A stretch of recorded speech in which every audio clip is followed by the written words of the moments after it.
Well, here we are at Brush Creek, here at the opening of another one of our murals as part of the MAPIT program, the Mural Arts Initiating Transformation. This mural is Coming Home to Brush Creek, done by Robin Case. We are excited to open up this latest mural for our MAPIT program, and this is really one of what we hope will end up being hundreds of murals across the city. The reason why the MAPIT program is so important is because it's providing an opportunity to do two things. One is to beautify our city, and the other is to help our youth. It beautifies because it takes walls where there may be no programming, or it may be a wall that is prone to graffiti and tagging, and really doing something beautiful with it. We know that when you have a wonderful mural, many times people will step away from that because of the artistry involved, and they don't want to ruin that, and that's certainly the case with this mural here. Can you talk a little bit about the image of the lady there? She was there because I wanted some kind of I wanted a personal element to this. So I needed somebody to see, their face or someone's face that they kind of knew.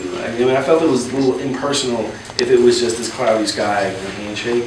And so she kind of is there to, represent either, old lady winter or like somebody could just kind of say, oh, that kind of reminds me of somebody I know. And she isn't someone in particular, it's just a face to give a face to the mural.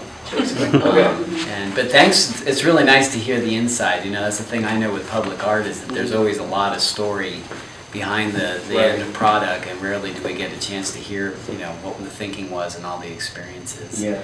Well, thank you, Councilman Wagner, for inspiring the city to take on mural projects. And I'm very fortunate to be at Mattie Rhodes Center, where when you think of creativity, when you think of nurturing artists, you look to the Mattie Rhodes Art Center. And I know Phil has exhibited at the community art gallery that we have on the west side. So, for us, I really want to acknowledge the work of Alicia Gambino and JT.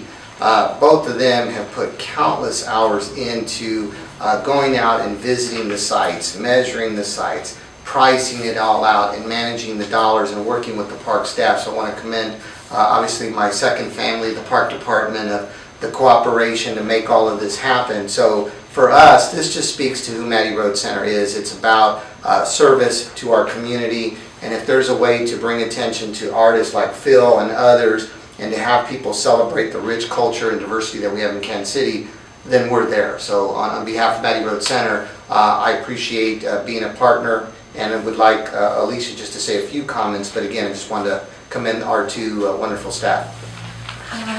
Thank you, John, and I want to thank you, Phil, for being so great to come on to this project. I appreciate all the artists that worked with us, either the murals that are already completed or as we're moving into the future, into the summer, because this is a new initiative. I do realize, having been a community muralist, that hey, wasn't all that, but we're moving forward. This was to start. This is just a little start for us to open to more artists, calls for artists, other sites.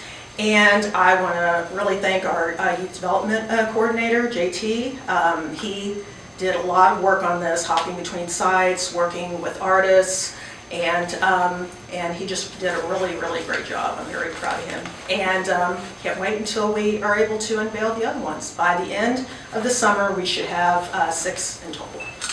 And so we hope to see walls like these all over our city very soon. But the second thing that we are very excited about is the opportunity for our youth. We talk many times about building the skills for the future and the skills for our kids.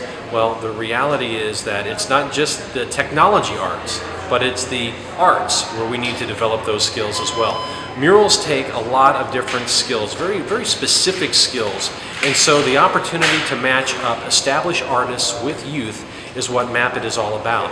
The idea is that we are going to be able to create new artists, new muralists through this program, so that kids who may not have an opportunity to do the arts as a career can learn under the wing of a professional doing murals just like this one, and then they themselves can become muralists and artists and can create their own opportunity for a career advancement in the future. So we are excited to be here today, welcoming home Brush Creek, but we know that there are many, many, many more opportunities coming up very soon, and we look forward for the public to see those as well.